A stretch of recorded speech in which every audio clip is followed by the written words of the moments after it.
ازيكم حبايب قلبي، عاملين ايه؟ يا رب تكونوا بخير.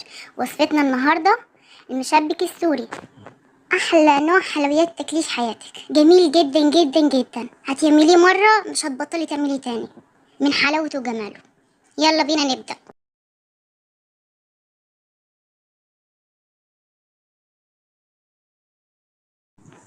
اول حاجه هنعملها الشربات.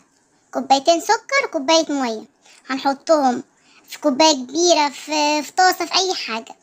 هنسيبهم يغلوا شويه لحد لما يدوب السكر معانا. هننزل بعصره الليمونه، وبعد كده هنهدي النار خالص وهنسيبه لمدة 5 دقايق على نار هادية، ونسيبه على جنب لحد لما يبرد معانا خالص عشان احنا عايزينه بارد معانا. وصفتنا لازم يكون الشربات بارد. يلا بينا بقى نبدأ في المقادير: كوب ونص سميد اللي هو الفلت اللي عند العطار، وربع كوباية دقيق، معلقة صغيرة مليانة خميرة فورية، و2 معلقة صغيرة سكر. وبعد ما نحط المقادير دي مع بعض هنقلبهم مع بعض بالمعلقة بإيدك بأي حاجة مش مشكلة.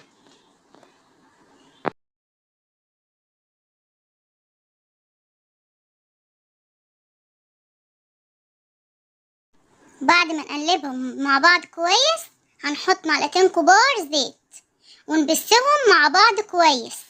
هنقلبهم بإيدينا كده لحد لما يبقوا زي حبيبات الرمل.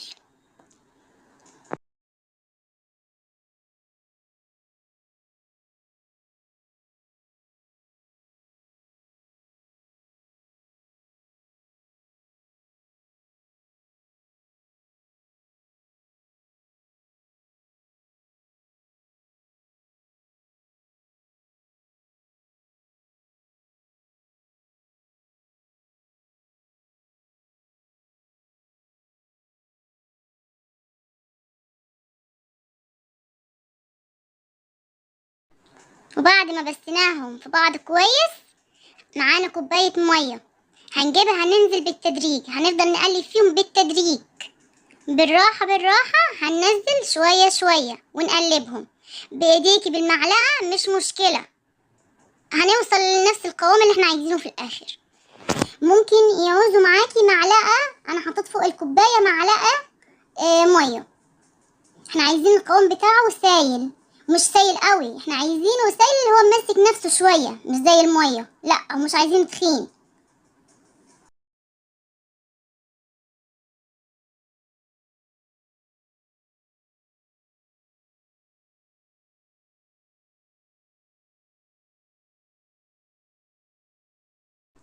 ده القوام اللي احنا عايزينه، ولا هو تقيل ولا هو سايل قوي معانا، حلو معاكي كده. وهنغطيهم ونسيبهم لمدة 20 دقيقة يختمروا مع بعض.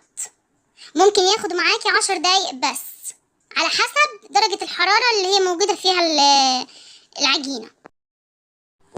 وده شكلها بعد ما اختمرت. هنجيب كيس حلواني او كيس عادي، لو مش عندك عادي مش مشكلة. هنحط فيه بلبلة صغيرة ونحط العجينة نصها، نحطها جوه الكيس وننزلها كويس عشان متبقاش مخرزة من جوه. وننزل هنجيب طاسة هنحط فيها زيت، عايزينه درجة حرارة متوسطة مش عايزينه سخن قوي. هننزل في الزيت ونعملها دايرة كده، بس اللي يستحسن تعمليها بعيدة عن بعضها الدايرة عشان تبقى المشبكاية معاكي مفلتة من بعضها، متبقاش ماسكة ببعضها قوي. هي أول رصة عامة مش هتبقى حلوة قوي، علشان خاطر بيبقى الكيس فيه العجينة مخرزة فيه من جوه مش نازلة كلها. ونحمرها على نار متوسطة، ما نقلبهاش غير لما تاخد لون من تحت.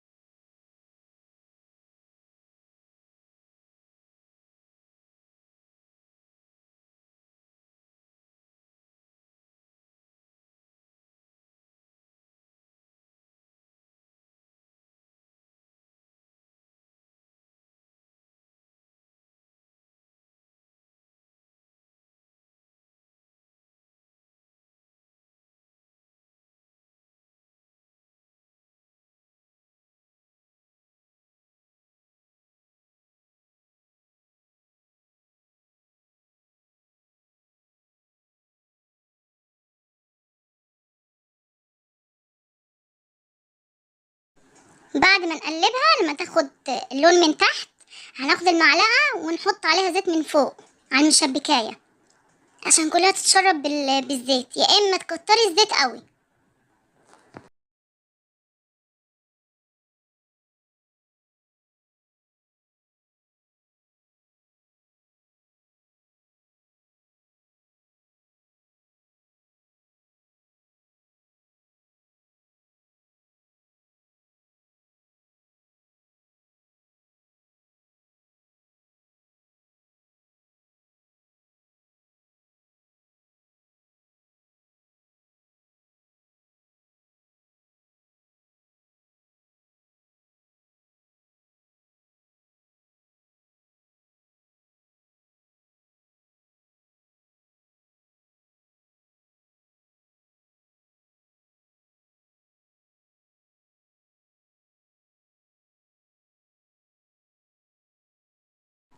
واول ما توصل للون الذهبي الجميل هنطلعها نحطها على الشربات البارد، نسقطها فيه، ما نخليهاش تعوق في الشربات عشان برضو ما تبقاش نخة معانا كلها شربات كده وتبقى طعمها مش جميل.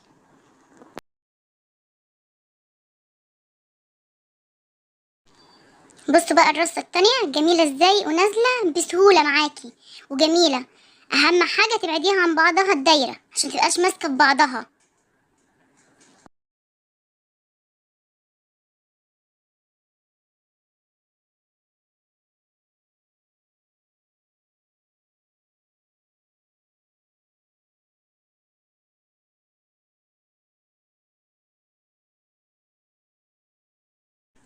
ده شكل اول رصة طلعناها، شايفين شكلها شابكة ببعضها، فاحنا عايزين نخليها بعيدة عن بعض،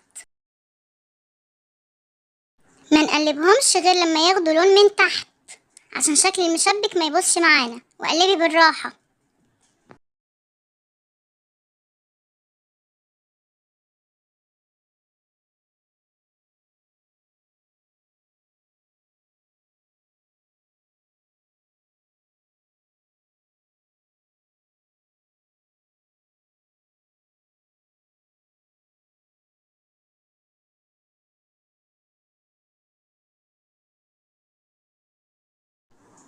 احنا بنطلعها يا حبايب قلبي نصفيها من الزيت قوي قبل ما نحطها في الشربات، وننزلها في الشربات نقلبها يمين وشمال ونطلعها تاني.